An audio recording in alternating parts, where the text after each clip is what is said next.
Welcome friends, सभी को जय श्री कृष्णा।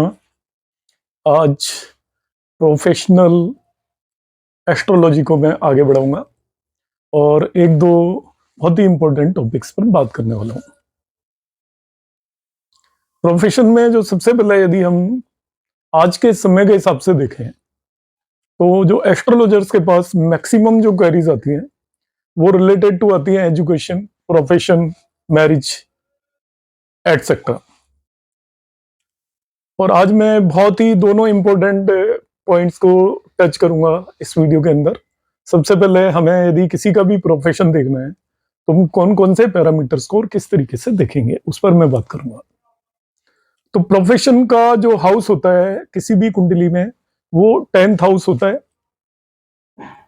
तो प्रोफेशन किसी भी नेटिव का हमें देखना है तो सबसे पहले हम बेसिक कंसेप्ट जो 6 चीजें हम देखेंगे वो होंगी आपकी भाव। ऑलवेज भाव देखना होता है हमें। भावेश देखेंगे हम, कारक देखेंगे, दशा देखेंगे, ट्रांजिट देखेंगे और रिलेटेड डिविजनल चार्ट देखेंगे।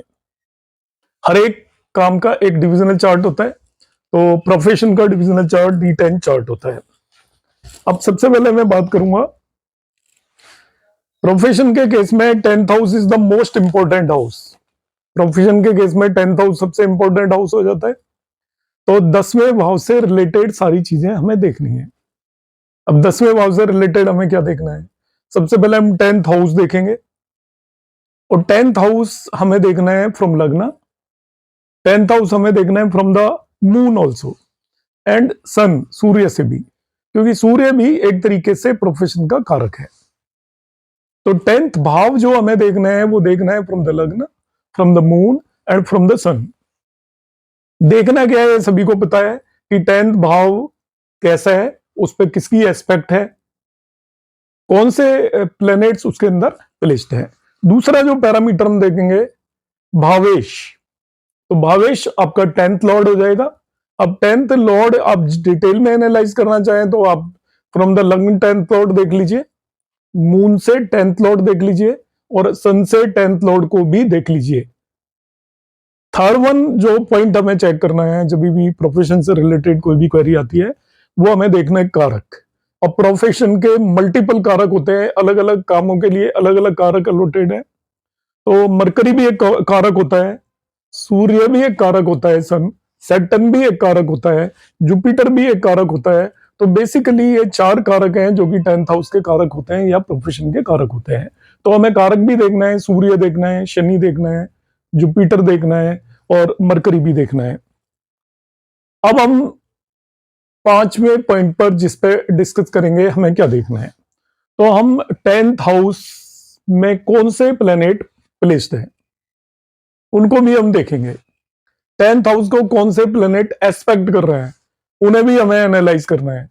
और 10th हाउस लॉर्ड जो है, 10th लॉर्ड दशमेश के साथ कौन कौन से प्लेनेट्स पीएसी मतलब प्लेसमेंट, एस्पेक्ट या कंजंक्शन के साथ किसी भी तरीके का इंटरेक्शन कर रहे हैं, बातचीत कर रहे हैं या उसको प्रभावित कर रहे हैं, आप ऐसा कह सकते हो। उन सभी ग्रहों को आपने देखना है। प्रोफेशन में सारे ग्रह इंपॉर्टेंट हो जाते हैं। मतलब 10th हाउस और 10th लॉर्ड से किसी भी तरीके से जो भी प्लैनेट्स रिलेटेड हैं वो सभी प्लैनेट्स इंपॉर्टेंट हो जाते हैं प्रोफेशन के केस में। छठा जो हमने देखना है, जो मैं ऑलरेडी बता चुका हूं कि हमें 10th लॉर्ड देखना है from the lagna, 10th lord from the moon and 10th lord from the sun, तीनों से ही देखना है। 7th कॉम्बिनेशन हम देखेंगे कि कुंडली के, नेटिव की कुंडली के अंदर कोई राजयोग तो फॉर्म नहीं हो रहे हैं। 10th हाउस के साथ कोई राजयोग फॉर्म हो रहे हो तो प्रोफेशन के लिए बहुत अच्छा होगा। 10th लॉर्ड के लिए कोई ट्राइन लॉर्ड यदि कोई राजयोग बना रहा हो तो वो आपका योग कारक हो जाता है और एक बहुत इंपॉर्टेंट राजयोग बनता है। तो प्रोफेशन में नेटिव को अच्छी तरीके से हेल्प करेगा। और 10th हाउस में कोई राजयोग बन रहे हैं वो भी प्रोफेशन में नेटिव को अच्छे तरीके से हेल्प करेंगे। अब मैं दूसरे एक कंसेप्ट पे बात करना चाहूंगा और वो कंसेप्ट है आपका, अब हम बात करेंगे एक बहुत ही इंपॉर्टेंट टॉपिक एजुकेशन पर। तो किसी भी व्यक्ति की जिंदगी में एजुकेशन की बहुत ज्यादा इंपॉर्टेंस है। एजुकेशन जब एक बच्चा बॉर्न होता है उसी टाइम से शुरू हो जाती है और शुरू के 4 या 5 साल तक उसे जिंदगी की 80% से ज्यादा चीजें सिखा दी जाती हैं या वो सीख लेता है, ऐसा कहिए। सबसे बड़ा रोल होता है संस्कार का। घर में माँ बाप, परिवार वाले लोग जो उसे संस्कार देते हैं, वो उसके साथ जिंदगी भर तक चलते हैं और वो संस्कारों से उसको हटाना बहुत मुश्किल होता है। जो चीजें बचपन में उसके माइंड के अंदर भर दी जाती हैं, वो अच्छी या बुरी जैसी भी चीजें हैं वो सीखता है, वो जिंदगी भर उसके साथ जाती है। एजुकेशन का दूसरा पार्ट शुरू होता है जिसे हम कंपलसरी एजुकेशन बोलते हैं। जिसने भी स्टडी करनी है तो आज के टाइम में फिक्स है कि 10th क्लास तक उसको सीबीएसई बोर्ड या स्टेट बोर्ड की एग्जाम देनी पड़ेगी, और वहां 10th तक में कोई चॉइस नहीं है। जो भी सब्जेक्ट और सिलेबस ऑलरेडी फिक्स है, तो उसी के अकॉर्डिंग सभी को चलना पड़ेगा। 10th के बाद फिर एक हम स्ट्रीम ले सकते हैं, वो तीसरा पड़ाव आता है एजुकेशन का। कॉमर्स सेलेक्ट कर सकता है, कोई आर्ट सेलेक्ट कर सकता है, जो भी स्ट्रीम सेलेक्ट करना चाहे, साइंस सेलेक्ट कर सकता है, वो सेलेक्ट करेगा। और उसी में 12th के बाद जब वो ग्रेजुएशन में जाता है तो फिर एक फील्ड जाता है, मगर वो फील्ड उसी सब्जेक्ट से रिलेटेड होता है जो उसने 10th के बाद सेलेक्ट की है। तो एजुकेशन एक बहुत ही इंपॉर्टेंट सेक्टर है या पार्ट है एस्ट्रोलॉजी का या एक इंसान की जिंदगी का। तो जब तक हम एजुकेशन के बारे में अच्छे से नहीं समझ सकते, तो फिर हम एस्ट्रोलॉजी में हैंडीकैप होंगे, हम पूरी तरह जस्टिस नहीं कर पाएंगे किसी भी नेटिव के साथ। क्योंकि आगे की लाइफ, चाहे वो प्रोफेशन हो, चाहे मैरिज हो, उसकी कैसी जिंदगी गुजरेगी, वो सभी आज के टाइम पर एजुकेशन पर डिपेंड करता है। एजुकेशन देखने के लिए हम कौन कौन से पैरामीटर्स देखेंगे। एजुकेशन के फर्दर 6 पैरामीटर्स हैं। हमें देखना पड़ेगा कि कौन से भाव हैं, किन किन भावों से हम एजुकेशन देखेंगे, कौन कौन से प्लैनेट्स इन्वॉल्व है एजुकेशन में। थर्ड वन पर्टिकुलर पार्ट होगा जो हर केस में हम देखते हैं, डिविजनल चार्ट्स कौन कौन से इन्वॉल्व है। चौथा कंपोनेंट हम डिस्कस करेंगे योगास, कौन कौन से योग जरूरी होते हैं एजुकेशन के लिए। फिफ्थ वन कंपोनेंट हम डिस्कस करेंगे इसमें दशा स्कीम, जब एजुकेशन का टाइम है बच्चे का, उस टाइम कौन सी दशाएं चल रही हैं। और लास्ट वन हम कंपोनेंट इसमें डिस्कस करेंगे वो ट्रांजिट। तो एजुकेशन से रिलेटेड ये 6 कंपोनेंट्स हैं, bhava, planets, third one divisional chart, fourth one yogas, dasha and transit. भाव कौन कौन से जरूरी है। तो एजुकेशन मैंने कहा कि स्टेजेस में होती है। पहली स्टेज घर पे होती है एजुकेशन, उसके लिए हम दूसरा भाव देखते हैं, परिवार भाव या फैमिली का जो भाव है, संस्कार का जो भाव है। इनिशियल एजुकेशन वहां तक होती है जिसे हम प्राइमरी एजुकेशन या एजुकेशन एट होम बोल सकते हैं। जो लोग स्कूलों में पढ़ने नहीं जाते, कहीं भी नहीं जाते, घरों पे ही जिनकी एजुकेशन होती है, वो दूसरे भाव से ही देखी जाएगी। फिर आती है आपका education up to secondary, 10th class तक। तो 10th क्लास तक की एजुकेशन के लिए 4th हाउस इन्वॉल्व होता है। ये कंपलसरी एजुकेशन है, इसमें चॉइस नहीं होती, आपका कंपल्सन है, आपको यही पढ़ना है। उससे higher up to graduation and more हम 5th हाउस देखते हैं। तो 5th हाउस एजुकेशन का कारक होता है, बच्चों का कारक भी 5th हाउस होता है। तो मेनली एजुकेशन को जब एनालाइज करना है, 10th तक की जो एजुकेशन होती है ये तो लिटरेसी के लिए होती है, मगर आगे वो क्या प्रोग्रेस करेगा या किस प्रोफेशन में जाएगा, किस चीज में वो उसकी मास्टरी होगी, उसके लिए हमें 5th हाउस देखना पड़ेगा। तो एजुकेशन का मेन हाउस 5th हाउस ही माना जाता है। हायर रिसर्च में और भी हायर स्टडीज में यदि कोई जाना चाहता है तो उसमें हम 9th हाउस भी देखते हैं, और ऐसी किसी गुड रिसर्च में यदि कोई जा रहा है नेटिव तो उसके लिए 8th हाउस भी हम समटाइम्स देख सकते हैं। तो ये हाउसेज इन्वॉल्व हैं जो एजुकेशन से है, मगर जो इसका मेन हाउस है, जो प्रमुख हाउस है जिसे हम बोलेंगे एजुकेशन का, वो 5th हाउस होता है। तो पहली मैंने बात की एजुकेशन में कौन कौन से हाउस इन्वॉल्व है। अब दूसरी में बात करूंगा कौन कौन से प्लैनेट्स इन्वॉल्व है। तो एजुकेशन में जो 2 मेन प्लैनेट इन्वॉल्व है वो होते हैं आपके मरकरी एंड जुपिटर, मतलब बुध और बृहस्पति। बुध हमें मालूम है बुद्धि का कारक है, और बृहस्पति ज्ञान और नॉलेज का कारक है। तो एजुकेशन में बुद्धि और ज्ञान और नॉलेज दोनों का इन्वॉल्वमेंट होता है। जब भी बुध और जुपिटर दोनों का प्लेसमेंट यदि केंद्र या त्रिकोण में हो, दोनों का प्लेसमेंट कुंडली में बहुत अच्छा हो, तो ऐसे नेटिव की एजुकेशन के बारे में हम प्रेडिक्शन दे सकते हैं कि उसकी एजुकेशन बहुत अच्छी होने वाली है। और एक इसमें हम बुध और गुरु का और एक चीज देखेंगे, यदि उनका किसी तरीके का कनेक्शन 5th हाउस या 5th लॉर्ड, जो कि एजुकेशन के प्राइमरी हाउस हैं, इनसे हो रहा हो यदि बुध और बृहस्पति का, तो वो उस नेटिव के एजुकेशन को इंप्रूव करते हैं और उसकी एजुकेशन में आगे बढ़ने की पॉसिबिलिटीज बहुत ज्यादा हो जाती हैं। अब नेक्स्ट टॉपिक पर हम बात करेंगे, that is the divisional charts. शिक्षा से रिलेटेड 3 डिविजनल चार्ट है। D1 चार्ट हमेशा हमें देखना ही है, बर्थ चार्ट। D9 चार्ट हमें देखना है ग्रहों की रिलेटिव पोजीशन देखने के लिए, और एजुकेशन का स्पेसिफिक चार्ट जो यूज होता है D24। ये 3 डिविजनल चार्ट हैं जिन्हें हम देख सकते हैं। अब यहां पे हमें क्या करना है, कैसे देखना है, ये बहुत ही इंपॉर्टेंट टॉपिक है कि डिविजनल चार्ट को हम यहां पर कैसे देखें। यदि D1 चार्ट का लग्न लॉर्ड और कंसर्न डिविजनल चार्ट जैसे यहाँ पे D24 है, उनके लग्न लॉर्ड यदि एक दूसरे के मित्र हैं, फ्रेंड हैं, तो उस डिविजनल चार्ट के कार्यकर्तृत्व में वृद्धि होगी। D1 का जो लग्न लॉर्ड और D24 जो एजुकेशन का चार्ट है, उनके लग्न लॉर्ड यदि फ्रेंड है तो उनके कार्यकर्तृत्व में वृद्धि होगी। दूसरी चीज, D24 के डिविजनल चार्ट में D24 के केंद्र में यदि शुभ ग्रह बैठे हुए हैं, D24 के केंद्र में शुभ ग्रह बैठे हुए हैं, तो आप ऐसा एनालाइज करेंगे कि ऐसे पर्सन की एजुकेशन काफी अच्छी, स्मूथली और बहुत बेटर होने वाली है। मगर अशुभ ग्रह बैठे हुए हैं तो उसकी एजुकेशन में प्रॉब्लम आएगी। जब भी किसी भी कार्यकर्ता के डिविजनल चार्ट के केंद्र में शुभ ग्रह होते हैं तो उसके कार्यकर्ता में वृद्धि होती है, और अशुभ ग्रह होते हैं तो वो उसके कामों में प्रॉब्लम क्रिएट करते हैं। तो ये आपका नेक्स्ट कंसेप्ट जो आप ध्यान रखोगे एजुकेशन से रिलेटेड। अगला मैं बताऊंगा, आप D1 आप एनालाइज करेंगे 5th house and 5th Lord of D1। D1 का जो 5th लॉर्ड है वो डिविजनल चार्ट में कैसी पोजीशन में जाके बैठ गया है। क्या वो मित्र राशि में जाके बैठा है, एक्सोल्टेड है, शत्रु राशि में जाकर बैठा है, इस पर डिपेंड करेंगे कि उसकी एजुकेशन कैसी होगी। यदि D1 का 5th लॉर्ड D24 जो डिविजनल चार्ट है उसमें यदि वो अच्छे हाउसेस में अपनी मित्र राशि, खुद की राशि या उच्च की राशि में जाकर बैठ गया है तो वो उसकी एजुकेशन को आगे बढ़ाएगा और हम कहेंगे कि उसकी एजुकेशन बहुत अच्छी रहने वाली है। तो D1 का 5th लॉर्ड अपने वहां पर जाकर देखना है। अब हम एनालाइज करेंगे इंडिपेंडेंटली D24 को, जैसे D1 को एनालाइज करते हैं। D24 में हम 5th लॉर्ड देखेंगे, 5th हाउस देखेंगे और एजुकेशन के कारक बुध और जुपिटर की पोजीशन देखेंगे। D24 के अंदर उनकी कैसी स्थिति है। यदि वो स्थिति अच्छी है तो हम कहेंगे कि एजुकेशन अच्छी होने वाली है, और वो स्थिति अच्छी नहीं है तो हम कहेंगे एजुकेशन अच्छी होने वाली नहीं है।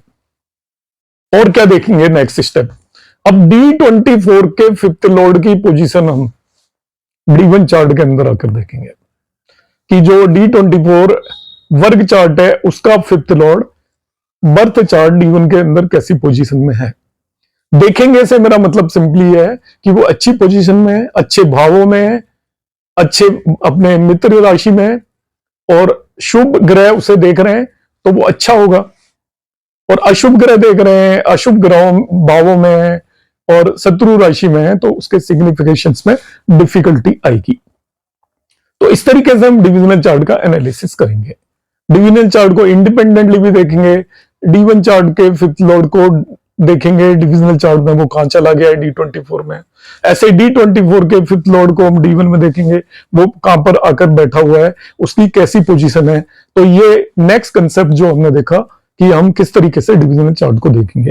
तो 3 चीजें मैंने बताई, सबसे पहले आपको भाव बताया, दूसरे मैंने प्लैनेट्स इन्वॉल्व बताए, और तीसरा डिविजनल चार्ट बताया। अब 4th टॉपिक पर हम बात करने वाले हैं, और 4th टॉपिक है हमारा दशा सिस्टम। इसके बाद मैं आपके योगास पे आऊंगा। एजुकेशन के लिए जो दशा है वो बहुत ज्यादा इंपॉर्टेंट हो जाती है कि जब एजुकेशन की एज है उस टाइम सही दशाएं आ रही हैं तो वो उसको आगे बढ़ाएंगी। अब किसी और एज में सही दशाएं आ रही हैं एजुकेशन से रिलेटेड भावों की दशा, या तो बिल्कुल बचपन में आ गई 4, 5, 6, 7 साल तक तो उसका कोई यूज नहीं है, या फिर वो एजुकेशन की एज निकलने के बाद आएगी तो उतना बड़ा यूज रहता नहीं है। हालांकि एजुकेशन तो कभी भी ली जा सकती है, मगर कैरियर के हिसाब से जो ज्यादा है वो आपकी 15 से लेकर 25 साल के बीच में या 30 साल तक की यदि एजुकेशन से रिलेटेड भावों की दशाएं आएंगी तो वो नेटिव की एजुकेशन को इंप्रूव करेंगी। एजुकेशन में जो दशा इन्वॉल्व होती है that is lagna lord, fourth lord, ninth lord, fifth lord and 10th lord. इन सभी की दशाएं एजुकेशन के लिए बेटर मानी जाती हैं। लग्न lord, fourth Lord, fifth Lord, ninth Lord and 10th Lord, ये सभी ज्यादातर एजुकेशन से रिलेटेड भाव है।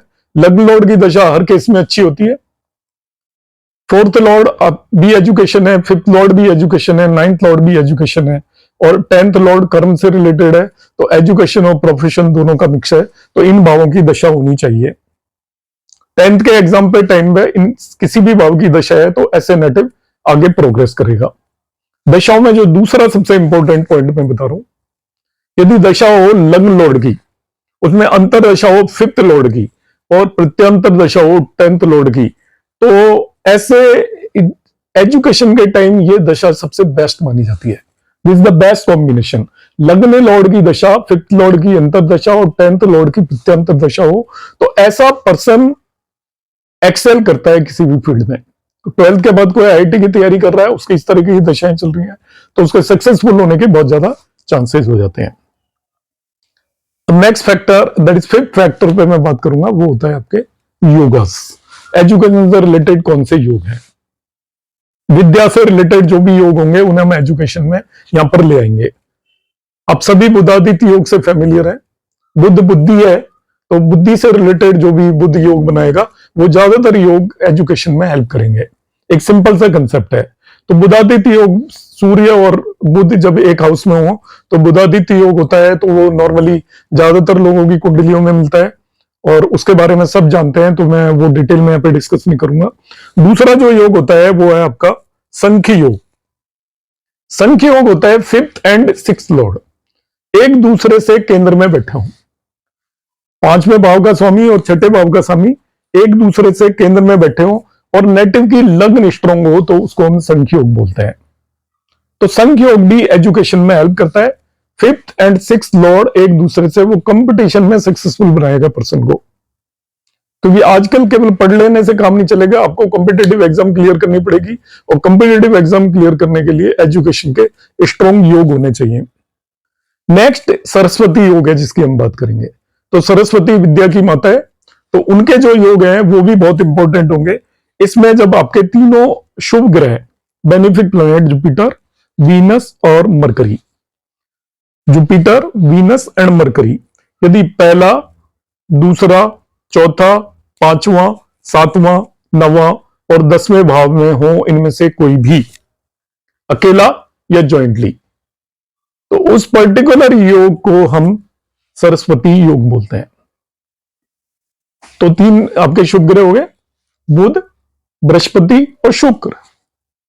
तीनों यदि पहले, दूसरे, चौथे, पांचवें, सातवें, नवें या 10वें भाव हो, एक साथ हो या अकेले हो, तो उसे हम सरस्वती योग बोलते हैं और ये योग भी एजुकेशन के लिए बेटर होता है। नेक्स्ट बुध योग है। बुध आदित्य योग अलग था और ये बुध योग है, इसके कॉम्बिनेशन आप नोट कर लें। बुध योग is very important for the education. Jupiter लग्न में हो तो रेयर मिलेगा, सभी के तो होगा नहीं, जुपिटर लग्न में हो। दूसरा आपका है चंद्रमा केंद्र में होना चाहिए, किसी भी भाव में हो जाए, चौथे, सातवें, 10वें, जुपिटर लग्न में, चंद्रमा केंद्र में है। सेकंड फ्रॉम चंद्रमा राहु होना चाहिए, चंद्रमा से अगले भाव में राहु होना चाहिए। एंड थर्ड फ्रॉम राहु सन या मंगल हो। बुध योग स्पेसिफिक योग है, मैं फिर से रिपीट कर रहा हूं, व्हाट इज बुध योग। जुपिटर या बृहस्पति लग्न में हो, चंद्रमा केंद्र में हो, उससे दूसरे भाव में राहु हो, चंद्रमा से दूसरे भाव में, तो वो चंद्रमा फोर्थ हाउस में तो 5वें भाव में राहु हो, और उससे थर्ड भाव में, राहु से थर्ड भाव में सूर्य या मंगल हो, तो जो योग बनता है उसे हम बुध योग बोलते हैं। जिस नेटिव की कुंडली में बुध योग होता है वो मल्टीपल टाइप एजुकेशन लेता है, मल्टीपल एजुकेशन लेता है। ये मैं डिस्क्लोज कर देता हूं, मेरी कुंडली में बुध योग है तो मैं इंजीनियर भी हूं, मैं डॉक्टर भी हूं, मैं एस्ट्रोलॉजर भी हूं और मैं कवि भी हूं, तो कई तरीके के काम करता हूं। तो ये बुध योग का एक एग्जाम्पल है। तो मल्टीपल टाइप के योग बन जाते हैं बुद्ध योग हो तो बहुत सारी टाइप की एजुकेशन लेता है नेटिव। अगली हम बात करेंगे एक दो और कॉम्बिनेशंस की, बहुत इंपॉर्टेंट। किसी भी नेटिव की कुंडली में यदि शुक्र और गुरु की युति किसी भी भाव में हो तो ऐसा पर्सन एजुकेशन में बहुत आगे बढ़ता है।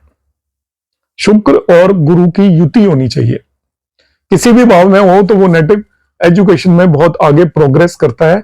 एक अच्छा गुरु भी होता है, क्योंकि आपको पता है कि शुक्र राक्षसों के गुरु थे और जुपिटर मीन्स गुरु देवताओं के गुरु थे। यदि दोनों गुरुओं की युति हो जाए तो सभी कलाओं में वो पारंगत होता है ऐसा नेटिव।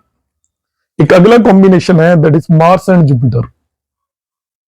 मंगल और गुरु की युति भी यदि कुंडली में किसी भी भाव में हो जाए और यदि उसका लिंक हो जाए फिफ्थ हाउस या फिफ्थ लॉर्ड से,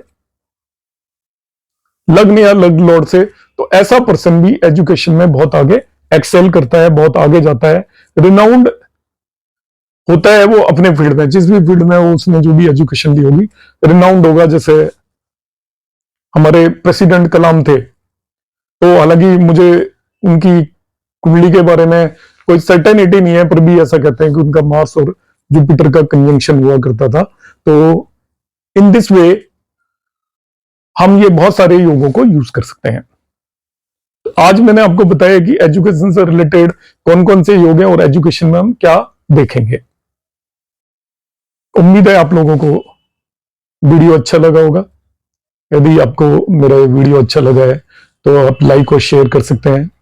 अपने सुझाव मुझे देते रहें जिससे कि मैं और चीजों पर कुछ और प्रकाश डाल सकूं। आप लोगों का बहुत बहुत धन्यवाद। जय श्री कृष्ण।